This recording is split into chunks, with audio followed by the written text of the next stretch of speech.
Mambo vipi Chelsea? Salama sana. Za muda mrefu katika mitikasi yako unaifanya. Mungu ni mwema, namshukuru sana kwa kila hatua anayopiga.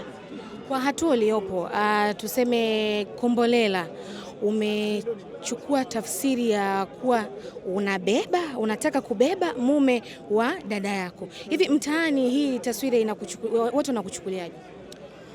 Wananichukulia vibaya sana, wananichukia sana sasa hivi nilipofikia yani mpaka naona sasa inakuwa mbaya kwangu. Kwa sababu kile anapopita mtu wengine wanahisi ni kweli, unajua mtu hawezi kujua kama yule yupo kazini anafanya kazi. Kwa hiyo napitia wakati mgumu, lakini ni sehemu ya kazi yangu. Kwa hiyo sijuti wala sichukii. Mwandishi alivyoandika, mimi nilitendea haki, ndio maana wanachukia. Kutendea haki, umetendea haki vizuri sana. Ipi scene ambayo iliwahi kukutisha sana katika hichi kipindi ambacho umefanya Kombolela? Scene ipi ambayo imewahi kukutisha sana na kusema hii scene ilinipa ugumu sana kuifanya? Kwanza ni scene ya nyoka, kucheza na nyoka. Ilikuwa ni scene ngumu sana kwangu kwa sababu simpendi huyo mdudu kabisa. Lakini siku niliambiwa na shuti naye nilikuwa hadi nguvu zinaniisha. Kwa hiyo nilitakiwa nimbebe, ile ikatokea wakasema huyo simbebe atazimia kwa sababu hali yake tu anapomuona inakuwa hivi. Kwa ilikuwa ni scene ngumu sana. Scene ya pili ni kucheza ile kumtamanisha sana Ahmad Scene za kimalaya sijui niseme ni ngumu sana kwangu kwa sababu sio hivyo nilivyo. Sema tu watu wanachukulia yule dada yuko hivyo yuko zinanikata afu na mahusiano. Kwenye upande wa mahusiano tayari tunajua na mtu. Sasa mahusiano yako sasa hivi hayakupi effect kwa watu ambao wanaongelea kuhusiana na uhusiano lako la zamani? Hapana. Nikiwa na mtu namwaminisha kama siko huko tena, nimeshavuka. Kwa hiyo kama ni mtu kweli kaja kwa nia njema kwangu na ananipenda kwa dhati, hawezi kufikiria mambo hayo ya nyuma. Kwa sababu kila mtu ana ex kwa hiyo hata yeye pia ana ex wake aliyokuwa naye zamani. Kwa hiyo ni mambo tu ambayo yanakuja yanaondoka. Kwa hiyo ananiamini sana. Moja vichekesho vingi ambavyo tumeviona mtandaoni ni vya kwa wewe na Chenjeu. Hem, tupe historia kidogo ya wewe kukutana na Chenjeu, ili kuaje mpaka mkamake ile bond ambavyo vichekesho vyenu mkivifanya vinakuwa ni vizuri na vinaenda viral zaidi. Chenjeu ni mdogo wangu.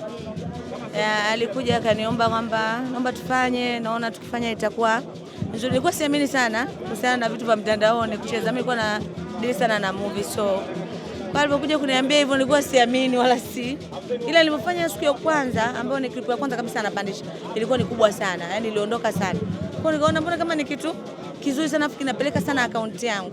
Kwa hiyo nikaanza kufanya naye rasmi, tukawa tunafanya mpaka mimi nilianza kuwa busy sasa. Kwa sababu sasa hivi nakosa muda mwingi wa kujitenga huku na huku. Kwa hiyo nikiwa free naweza nikamwambia njoo tucheze, kama siko free ananielewa sana.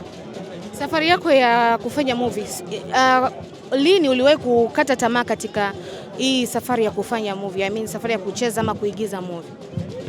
Kukata tamaa kubwa unajua kwenye kazi. Mimi kwenye kazi yangu nilikata tamaa kwa sababu nilikutana na vishawishi vingi. Alafu mamangu alikuwa mkali sana. Kwa hiyo ni vitu ambavyo vilinikata kwa sababu ya wanaume. Mwanaume watu wa zamani kwenye movie mimi nilianza kufanya niko darasa la 7. Kwa hiyo nilikuwa nikifanya hivi mtu anakuambia wengine mpaka ufanye kitu fulani. Kwa hiyo nilichukua muda sana kuondoka mjini kwa sababu nilikuwa ni mjeuri.